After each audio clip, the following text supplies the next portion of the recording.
Movie के start में हमें एक फार्म हाउस को दिखाया जाता है जहाँ पर रात का वक्त था और एक चमकती हुई रोशनी उस फार्म हाउस में दिखाई देती है। ये चमकती हुई रोशनी कोई और नहीं बल्कि एक मैजिकल क्रिएचर था। अब जब सुबह होती है तो फार्म का ऑनर ये देखता है कि उसके फार्म को किसी ने बर्बाद कर दिया है। अब उस ऑनर को बहुत ज्यादा गुस्सा आता है क्योंकि ये सब उस रोशनी की वजह से हुआ था। अब फार्म का ऑनर अपने तीनों बेटों को बुलाता है और कहता है कि अब तुम तीनों को इस फार्म की पहरेदारी करनी होगी। और यहीं पर हम ऑनर के सबसे छोटे बेटे जॉन को देखते हैं। जॉन को सभी निकम्मा समझते थे और उसके बड़े भाई भी उसकी अच्छाई का फायदा उठाते थे। जॉन के भाई उसको अकेले ही पहरेदारी करने का कहते हैं। जॉन भी इस काम के लिए मान जाता है और पहरेदारी के लिए अकेला ही तैयार हो जाता है। अब जब जॉन फार्म पर बैठा हुआ था तो अचानक से वहाँ पर उसको कुछ आवाज सुनाई देती है। वो अपने पीछे मुड़कर देखता है तो उसके पीछे एक व्हाइट कलर का घोड़ा खड़ा था। जॉन को अपनी आंखों पर यकीन नहीं होता कि उसने इतना बड़ा और सफेद कलर का घोड़ा देखा है। अब वो उस घोड़े को पकड़ने की कोशिश करता है। एक रस्सी वो घोड़े पर डाल देता है। अब वो घोड़ा तेजी से भागने लगता है मगर तभी जॉन उस रस्सी को पकड़ लेता है जिस वजह से जॉन भी उस घोड़े के साथ आगे चला जाता है। मगर जब घोड़ा थोड़ा सा आगे जाता है तो वो अनबैलेंस हो जाता है और दलदल में गिर जाता है। अब जॉन उस घोड़े की मदद करता है, उसको दलदल से बाहर निकाल लेता है। तभी जॉन देखता है कि उस घोड़े की आंखों में आंसू थे और ये देखकर जॉन उस घोड़े के लिए बहुत ही ज्यादा बुरा फील करता है।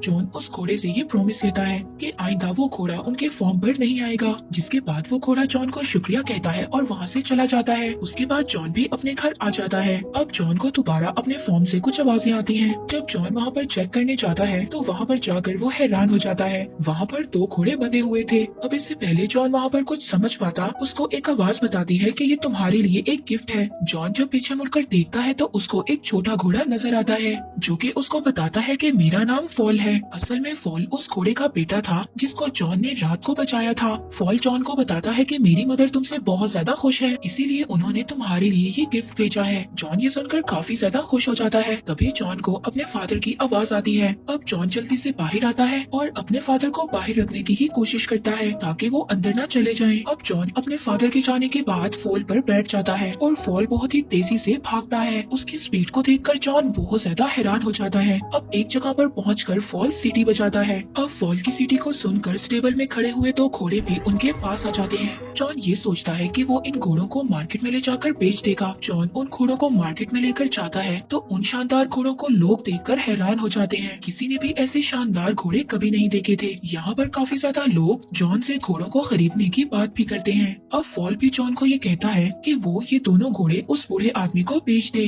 मगर जॉन ये दोनों घोड़े किंग को ही बेचना चाहता था। जब किंग वहाँ पर आता है तो उसको भी ये दोनों घोड़े बहुत ज्यादा पसंद आते हैं। मगर किंग का मिनिस्टर उससे कहता है कि उसको ये दोनों घोड़े चोरी के लग रहे हैं। किंग इसी बात का फायदा उठाकर बगैर पैसों के जॉन से वो दोनों घोड़े ले लेता है। जॉन किंग से जो पैसों की बात करता है तो किंग उसको बगैर जवाब दिए वहाँ से चला जाता है। फॉल यहाँ पर जॉन को डांटता है और कहता है कि मैंने तुम्हें कहा था ये दोनों घोड़े उस बूढ़े आदमी को बेच दो। खैर फॉल जब जॉन को उदास देखता है तो वो दोबारा से सीटी बजाता है और वो दोनों घोड़े जॉन के पास आ जाते हैं। लेकिन उन दोनों घोड़ों की वजह से किंग की बग्गी पलट जाती है और वो आटे की बोरियों में गिर जाते हैं।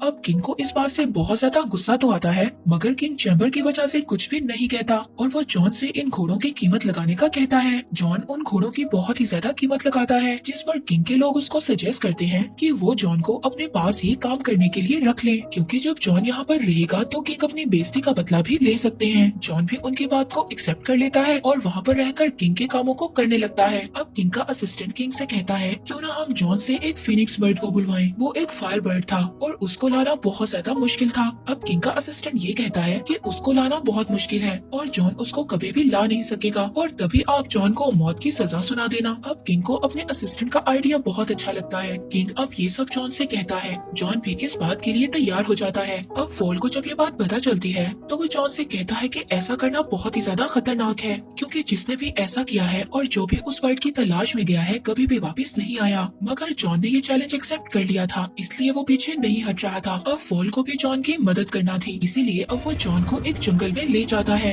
जहाँ पर वो उसको एक ड्रीम नट दिखाता है। वो जॉन को बताता है कि ये फायर बर्ड के स्पेशल नट्स हैं और वो इनको बहुत ज्यादा पसंद करता है। मगर ये नट्स ऐसे हैं जैसे ही वो फायर बर्ड इनको खाएगा वो गहरी नींद में सो जाएगा जिसके बाद हम उसको आसानी से पकड़ लेंगे। जिसके बाद अब ये दोनों उस जगह पर पहुँच जाते हैं जहाँ पर फायर बर्ड रहता था। फॉल उसको ये भी बताता है कि फायर बर्ड जमीन के नीचे रहता है। अब वो उस जगह पर कुछ नट्स को फेंक देते हैं और उस फायरबर्ड के बाहर आने का वेट करते हैं। अब जैसे ही वो फायरबर्ड नट्स की खुशबू सूंघता है तो वो जमीन से बाहर आ जाता है। अब वो फायरबर्ड मजे से उन नट्स को खा लेता है, जिसके बाद वो बेहोश हो जाता है। अब जैसे ही जॉन उस फायरबर्ड को पकड़ने जाता है तो वो दोबारा से जिंदा हो जाता है। अब वो फायरबर्ड जॉन के पीछे पड़ जाता है। वो उनको पकड़ने के लिए जॉन और फॉल के पीछे भागता है, जिसकी वजह से पूरे आइलैंड पर आग लग जाती है। उस फायरबर्ड ने जॉन और फॉल को पकड़ लिया था, जिसके बाद जॉन अपने पास आखिरी नट पड़ा हुआ उसकी तरफ फेंक देता है। जैसे ही वो फायरबर्ड उस नट को खाता है वो बेहोश हो जाता है। अगली सुबह जब वो जागता है तो उसको पता चलता है कि उन लोगों ने उसको चेन में कैद कर लिया था। जब जॉन उस फायरबर्ड की तरफ देखता है तो वो ये देखता है कि उसकी आंखों में आंसू थे।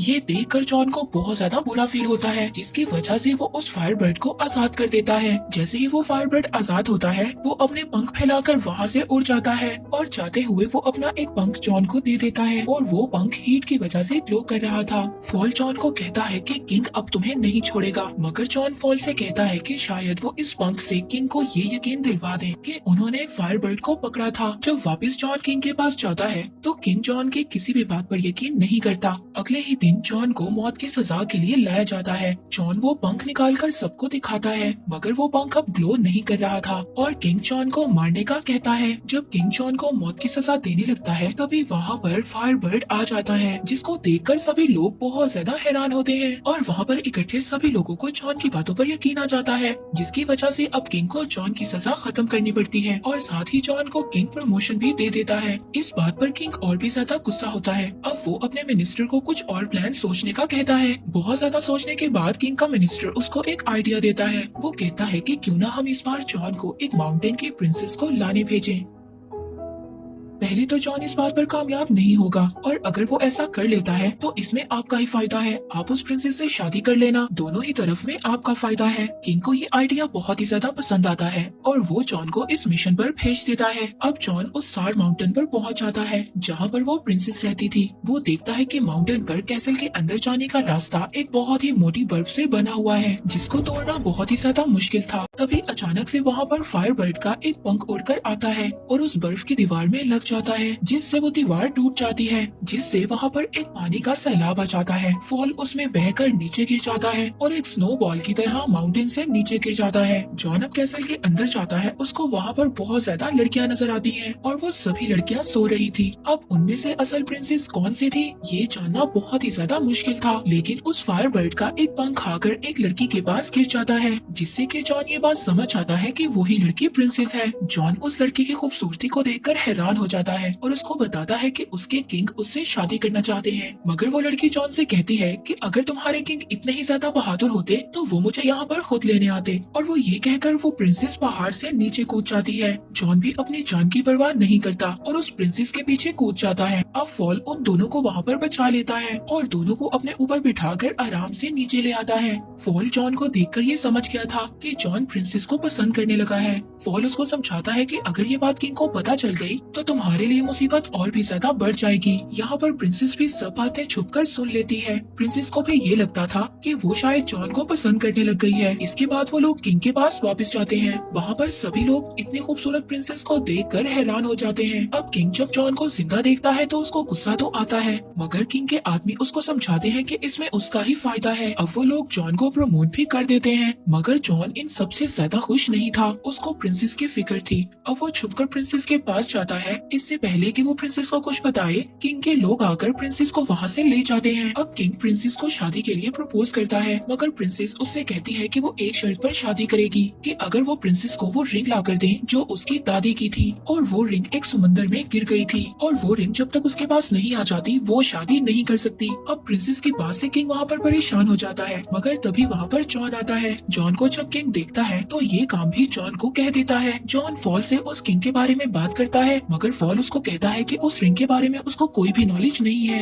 मगर फॉल इस बारे में अपनी मदर से बात करता है। वो उसको बताती है कि वो रिंग वेल के पेट में है, जो वेल उनको समुद्र के बीच एक आइलैंड के पास मिलेगी। अब जॉन फॉल के साथ जाता है, मगर वहाँ पर कुछ बर्ड्स के टकराने से फॉल नीचे गिर जाता है और पता चलता है कि जॉन उस वेल तक पहुँच गया है। जॉन पानी के नीचे बड़ी बड़ी जंजीरों को देखता है और उन जंजीरों से बंधी हुई एक बहुत बड़ी वेल को देखता है। जब जॉन पानी से बाहर आता है तो फॉल उसको बताता है ये पूरा आइलैंड ही असल असल में वो वेल है जिसके बारे में फॉल की मदर ने उसको बताया था। जॉन वेल से पूछता है कि ऐसा उसके साथ किसने किया। वेल जॉन को बताती है कि उसने गलती से कुछ शिप्स को निगल लिया था, इसीलिए वहाँ पर बाकी सेलर्स ने उस वेल को यहाँ पर कैद कर दिया। मगर अब ये वेल अपनी गलती को सुधारना चाहती है। जॉन को उस वेल के लिए बहुत ज्यादा बुरा लगता है। अब जॉन को एक आइडिया आता है। वो ये सोचता है कि अगर वो इस वेल को छेद दिलवा दे तो वो इसके अंदर से शिप्स को निकाल सकता है। और अपने प्लान के अकॉर्डिंग वो उस वेल की नाक में चले जाते हैं और उसकी नाक को टिकल करने लगते हैं।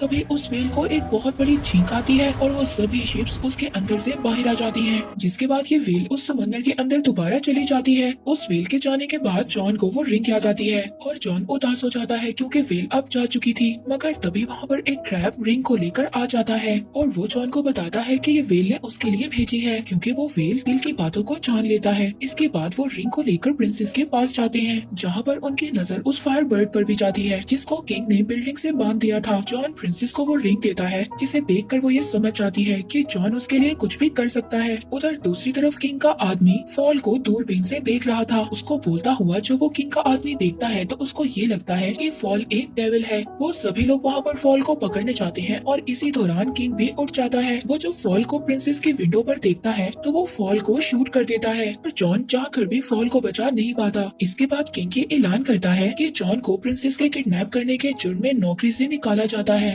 और कुछ ही दिनों में उसको मौत की सजा मिलेगी। तभी प्रिंसेस फॉल से मिलती है और उसको बताती है कि उसके एक आइडिया की वजह से जॉन और भी ज्यादा मुसीबत में फंस गया है। वो फॉल को बताती है कि उसने किंग को शादी से बचने के लिए 3 अलग अलग पॉट्स में नहाने के लिए कहा था, जहाँ पर पहले पॉट में उबलता हुआ पानी और दूसरे पॉट में बर्फ का पानी और तीसरे में उबलता हुआ दूध होगा। उसने किंग को बताया कि ऐसा करने से वो दोबारा से जवान हो जाएंगे। मगर किंग को ये सब ठीक नहीं लग रहा था, जिस पर किंग का आदमी उसको कहता है कि पहले वो इन सब चीजों को जॉन पर आजमा कर देखे। अब प्रिंसेस फॉल को इस बात से बचने का तरीका बताती है। अगर वो पहले पॉट में उसकी दादी की रिंग और दूसरे पॉट में उस फायर बर्ड का पंख और तीसरे में लाइफ और डेथ फ्लावर्स डाल दें तो जॉन की लाइफ बच सकती है। फॉल प्रिंसेस से उन फ्लावर्स के बारे में पूछता है जिस पर प्रिंसेस फॉल को कहती है कि वो फ्लावर्स उसको दुनिया के आखिरी कोने में मिलेंगे। फॉल कहता है कि इन सब में तो बहुत ज्यादा वक्त लग जाएगा, लेकिन प्रिंसेस उसको कहती है कि तुम्हारी स्पीड से ये काम जल्दी हो जाएगा। अब फॉल इंजर्ड होने के बावजूद उन फ्लावर्स को लेने जाता है और अगली सुबह वो पॉट्स भी तैयार हो जाते हैं। और यहाँ पर किंग ये सोचता है कि यही सही वक्त है सबको ये बताने का कि वो कितना रहमदिल है। वो सबको ये बताता है कि ये प्रोसेस असल में जॉन को दिया हुआ दूसरा मौका है, क्योंकि वो अगर इन सब में कामयाब हो गया तो वो जॉन को आजाद कर देंगे। इसके बाद वो जॉन को उस पॉट में धकेल देता है और प्रिंसेस भी चुपके से अपनी रिंग उस पॉट में डाल देती है और उस रिंग के मैजिक से जॉन सही सलामत पहले पॉट से निकलकर दूसरे पॉट में गिर जाता है। ये सब देखकर वो फायर बर्ड चिल्लाने लगता है। उस फायर बर्ड की आवाज उस कैद हुए पंख तक पहुँच जाती है और वो वहाँ से निकलकर फौरन ही दूसरे पॉट में गिर जाता है, जिसके बाद जॉन तीसरे और फाइनल पॉट में गिरता है।